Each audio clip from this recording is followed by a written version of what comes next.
American president Donald ട്രംപിന്റെ ഭരണകാലം ലോകരാഷ്ട്രീയത്തിൽ അപ്രതീക്ഷിതമായ നീക്കങ്ങൾക്ക് പേരുകേട്ടതാണ്.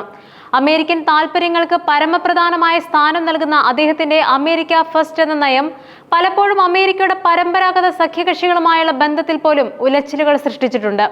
ഈ നയത്തിന്റെ ഏറ്റവും പുതിയ ഉദാഹരണമാണ് ഇന്ത്യയിൽ നിന്ന് ഇറക്കുമതി ചെയ്യുന്ന ഉൽപ്പന്നങ്ങൾക്ക് 25% അധിക താരിഫ് ചുമത്താനുള്ള അദ്ദേഹത്തിന്റെ തീരുമാനം.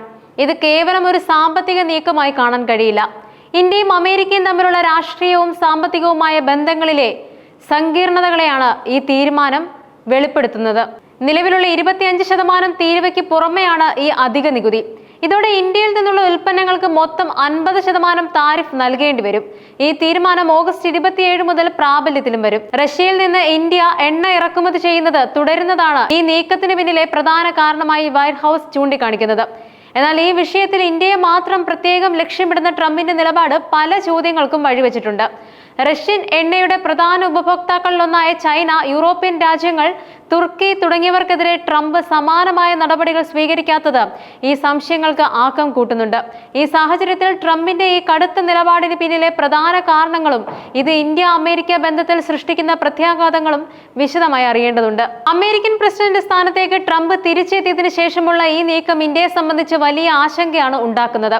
ലോകത്തിലെ രണ്ട് വലിയ ജനാധിപത്യ രാജ്യങ്ങൾ എന്ന നിലയിൽ അമേരിക്കയും ഇന്ത്യയും തമ്മിലുള്ള ബന്ധം തന്ത്രപരമായ വളരെ പ്രാധാന്യം അർഹിക്കുന്നതാണ്. എന്നാൽ പലപ്പോഴും വ്യാപാര വിഷയങ്ങൾ ഈ ബന്ധത്തിൽ ഒരു തടസ്സമായി നിലകൊണ്ടിട്ടുണ്ട്. പ്രത്യേകിച്ചും സ്വതന്ത്ര വ്യാപാര കരാർ സംബന്ധിച്ച് അമേരിക്കയും ഇന്ത്യയും തമ്മിലുള്ള ചർച്ചകൾ പലപ്പോഴും നിർണായക വിഷയങ്ങളിലെ അഭിപ്രായ വ്യത്യാസം കാരണം വഴിമുട്ടിയിട്ടുണ്ട്. അമേരിക്കൻ ഉൽപ്പന്നങ്ങൾക്ക് ഇന്ത്യൻ വിപണിയിൽ കൂടുതൽ ഇടം നൽകുന്ന ഒരു കരാറാണ് ഡൊണാൾഡ് ട്രംപ് പ്രതീക്ഷിക്കുന്നത്. എന്നാൽ കാർഷിക മേഖലയിൽ അമേരിക്ക ആവശ്യപ്പെടുന്ന ഇളവുകൾ ഇന്ത്യക്ക് വലിയ വെല്ലുവിളിയാണ്. ഇന്ത്യയിലെ കർഷകർക്ക് സർക്കാർ നൽകുന്ന താങ്ങുവില പോലുള്ള ആനുകൂല്യങ്ങൾ ഇല്ലാതാക്കാൻ ഈ കരാർ കാരണമായേക്കുമെന്നതിനാൽ അത് ഗ്രാമീണ സമ്പദ് വ്യവസ്ഥയെ ദോഷകരമായി ബാധിക്കുമെന്ന ആശങ്കയിലാണ് ഇന്ത്യ ഈ വിഷയത്തിൽ വിട്ടുവീഴ്ച ചെയ്യാൻ തയ്യാറാകാത്തതും. ഇതിനു പുറമെ താരിഫിന് പുറമെ ഇറക്കുമതിയുടെ എണ്ണം പരിമിതപ്പെടുത്തുക, ഉൽപ്പന്നങ്ങളുടെ ഗുണനിലവാരം സംബന്ധിച്ച് കർശന നിയമങ്ങൾ കൊണ്ടുവരിക തുടങ്ങിയ നോൺ താരിഫ് ബാരിയറുകൾ ഇന്ത്യ നടപ്പാക്കുന്നതിനെ അമേരിക്കൻ പ്രസിഡന്റ് ട്രംപ് എതിർക്കുന്നുണ്ട്. ഇന്ത്യയെ പോലുള്ള വികസ്വര രാജ്യങ്ങൾ സ്വന്തം വ്യവസായങ്ങളെയും ഉൽപാദന മേഖലയും സംരക്ഷിക്കാൻ ഇത്തരം നയങ്ങൾ സ്വീകരിക്കുന്നത് സാധാരണമാണ്.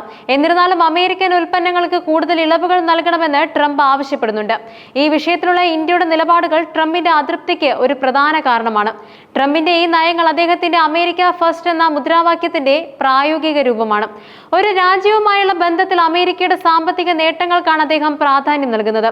ഇന്ത്യക്ക് അധിക താരിഫ് ചുമത്തുന്നതിലൂടെ തങ്ങളുടെ വ്യാപാര പങ്കാളികളുമായി കൂടുതൽ മികച്ച കരാറുകൾ ഉണ്ടാക്കിയെടുക്കാനുള്ള സമ്മർദ്ദ തന്ത്രമാണ് ട്രംപ് ഇവിടെ പ്രയോഗിക്കുന്നത്. റഷ്യ, ഇന്ത്യ, ചൈന, ബ്രസീൽ, ദക്ഷിണാഫ്രിക്ക എന്നീ രാജ്യങ്ങളടങ്ങിയ ബ്രിക്സ് കൂട്ടായ്മയോട് ട്രംപിന് ശക്തമായ എതിർപ്പുണ്ട്.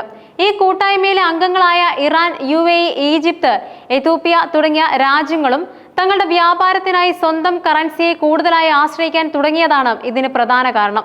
ലോക വ്യാപാരത്തിൽ അമേരിക്കൻ ഡോളറിനുള്ള പ്രാധാന്യം കുറച്ച് സ്വന്തം കറൻസിയിൽ വ്യാപാരം നടത്താനുള്ള ബ്രിക്സ് രാജ്യങ്ങളുടെ ഈ നീക്കം ഡോളറിന്റെ ആഗോള മേധാവിത്വത്തിന് ഭീഷണിയാണെന്ന് ട്രംപ് കരുതുന്നുണ്ട്. ഇത് ഡോളറിന്റെ മൂല്യത്തെ സാരമായി ബാധിക്കുമെന്നും ട്രംപ് മുന്നറിയിപ്പ് നൽകിയിരുന്നു. ഫോർഡ് സ്കൂൾ ഓഫ് മാനേജ്മെന്റിലെ പ്രൊഫസർ ഫൈസൽ അഹമ്മദും ട്രംപിന്റെ ഈ നിലപാടിനെ പിന്തുണയ്ക്കുന്നുണ്ട്. ഡോളറിന്റെ മേധാവിത്വം ഇല്ലാതായാൽ അമേരിക്കൻ സമ്പദ് വ്യവസ്ഥയ്ക്ക് അത് വലിയ തിരിച്ചടിയാകുമെന്ന ആശങ്കയാണ് ഈ വിഷയത്തിൽ ട്രംപിനുള്ളത്. റഷ്യയുമായി എണ്ണ വ്യാപാരം തുടരുന്നതിലൂടെ ഇന്ത്യ ബ്രിക്സ് കൂട്ടായ്മയുടെ താൽപര്യങ്ങളെ ശക്തിപ്പെടുത്തുന്നുണ്ട്. ഇതാണ് ഇന്ത്യക്കെതിരെയുള്ള നടപടിക്ക് ഒരു പ്രധാന കാരണമായി മാറുന്നത്. ട്രംപിന്റെ കടുത്ത നിലപാടുകൾക്ക് പിന്നിൽ വ്യക്തിപരമായ ചില നീരസങ്ങളും രാഷ്ട്രീയ താൽപര്യങ്ങളും ഉണ്ടോ എന്ന സംശയവും ശക്തമാണ്. ഒന്നാമതായി, ഇന്ത്യയും പാകിസ്ഥാനും തമ്മിൽ വെടിനിർത്തൽ പ്രഖ്യാപിക്കാൻ കാരണമായ ഓപ്പറേഷൻ സിന്ദൂർ എന്ന സൈനിക നടപടിക്ക് പിന്നിൽ തന്റെ ഇടപെടലാണെന്ന് ട്രംപ് പലതവണ അവകാശപ്പെട്ടിരുന്നു. എന്നാൽ ഈ വിഷയത്തിൽ അമേരിക്കയുടെ ഇടപെടലില്ലെന്ന് ഇന്ത്യ വ്യക്തമാക്കുകയായിരുന്നു. സമാധാനത്തിനുള്ള നോബൽ സമ്മാനം ലക്ഷ്യമിടുന്ന ട്രംപിന് ഈ വെടിനിർത്തലിന്റെ ക്രെഡിറ്റ് ലഭിക്കാത്തത് ഇന്ത്യയോടുള്ള നീരസത്തിന് ഒരു കാരണമായിട്ടുണ്ട്. രണ്ടാമതായി, ചൈനയുമായുള്ള ഇന്ത്യയുടെ അടുപ്പം ട്രംപിന് ഇഷ്ടമല്ല. അമേരിക്കയുടെ പ്രധാന എതിരാളികളിൽ ഒന്നായ ചൈനയെ നേരിടാൻ ഇന്ത്യയുടെ സഹകരണം അമേരിക്കയ്ക്ക് അത്യാവശ്യമാണ്. ഈ സാഹചര്യത്തിൽ ഇന്ത്യ ചൈനയുമായി അടുക്കുന്നത് ട്രംപിന് താല്പര്യമില്ല. 2020 ഗാൽവാൻ താഴ്വരയിലെ സംഘർഷത്തിന് ശേഷം ആദ്യമായി ഇന്ത്യൻ പ്രധാനമന്ത്രി നരേന്ദ്രമോദി ചൈന സന്ദർശിക്കുന്നത് ട്രംപിനെ ചൊടിപ്പിച്ചിട്ടുണ്ട്. ഷാങ്ഹായ് കോർപ്പറേഷൻ ഓർഗനൈസേഷൻ ഉച്ചകോടിയിൽ പങ്കെടുക്കാൻ വേണ്ടിയാണ് മോദി ഈ സന്ദർശനം നടത്തുന്നത്. കഴിഞ്ഞ ഒക്ടോബറിൽ റഷ്യയിൽ നടന്ന ബ്രിക്സ് സമ്മേളനത്തിൽ മോദിയും ചൈനീസ് പ്രസിഡന്റ് ഷീ ജിൻപിങ്ങും തമ്മിൽ കൂടിക്കാഴ്ച നടത്തിയതും അമേരിക്കയ്ക്ക് അതൃപ്തി ഉണ്ടാക്കി. ട്രംപിന്റെ ഈ പുതിയ താരിഫ് തീരുമാനം ഇന്ത്യയുടെ കയറ്റുമതി മേഖലയ്ക്ക് ഒരു വെല്ലുവിളിയാണ്. പ്രത്യേകിച്ചും അമേരിക്കൻ വിപണിയെ ആശ്രയിക്കുന്ന ചില വ്യവസായങ്ങൾക്ക് ഇത് വലിയ ആഘാതമുണ്ടാക്കും. എന്നാൽ ഈ വെല്ലുവിളികളെ അവസരങ്ങളാക്കി മാറ്റാനും ഇന്ത്യക്ക് സാധിക്കും. ആഗോള വിതരണ ശൃംഖലയിൽ വൈവിധ്യം കൊണ്ടുവരാൻ ശ്രമിക്കുന്ന ഇന്ത്യക്ക് മറ്റ് രാജ്യങ്ങളുമായി പുതിയ വ്യാപാര ബന്ധങ്ങൾ സ്ഥാപിക്കാൻ ഈ സാഹചര്യം ഉപയോഗപ്പെടുത്താം. ഇന്ത്യയുടെ ആത്മനിർഭർ ഭാരത് പോലുള്ള പദ്ധതികൾക്ക് ഈ തീരുമാനം ഒരു പ്രേരക ശക്തിയായി മാറിയേക്കാം. ഈ വിഷയത്തിൽ ഇന്ത്യക്ക് 2 സാധ്യതകളാണ് മുന്നിലുള്ളത്. ഒന്ന്, ട്രംപിന്റെ ആവശ്യങ്ങൾക്ക് വഴങ്ങി ചില നയങ്ങളിൽ മാറ്റം വരുത്തുക എന്നത്. 2, സ്വന്തം താല്പര്യങ്ങളിൽ ഉറച്ചുനിന്ന് മറ്റു രാജ്യങ്ങളുമായി സഹകരിച്ച് മുന്നോട്ട് പോവുക എന്നത്. റഷ്യയിൽ നിന്നുള്ള എണ്ണ ഇറക്കുമതിയുടെ കാര്യത്തിൽ ഇന്ത്യയുടെ ഊർജ്ജ സുരക്ഷ കണക്കിലെടുക്കുമ്പോൾ ഈ തീരുമാനം എളുപ്പത്തിൽ മാറ്റാൻ സാധിക്കുന്ന ഒന്നല്ല. അതുകൊണ്ട് തന്നെ മറ്റ് രാജ്യങ്ങളുമായി ചേർന്ന് ഈ പ്രശ്നങ്ങളെ നേരിടാനാവും ഇന്ത്യ ശ്രമിക്കുക. മൊത്തത്തിൽ ട്രംപിന്റെ ഈ നീക്കം വ്യക്തിപരമായ ദേഷ്യത്തെക്കാൾ ഉപരി അമേരിക്കയുടെ സാമ്പത്തിക രാഷ്ട്രീയ താല്പര്യങ്ങളിൽ അധിഷ്ഠിതമായ അമേരിക്ക ഫസ്റ്റ് എന്ന അദ്ദേഹത്തിന്റെ നയങ്ങളുടെ പ്രതിഫലനമായാണ് വിലയിരുത്തപ്പെടുന്നത്. ഇന്ത്യയെ ഒരു തന്ത്രപ്രധാന പങ്കാളിയായി കാണുമ്പോൾ തന്നെ ട്രംപിന്റെ നയങ്ങൾക്ക് അനുസൃതമായി നിൽക്കാത്തപ്പോൾ അദ്ദേഹം വിമർശനങ്ങൾക്ക് ഉന്നയിക്കുകയും കടുത്ത നിലപാടുകൾ സ്വീകരിക്കുകയും ചെയ്യും.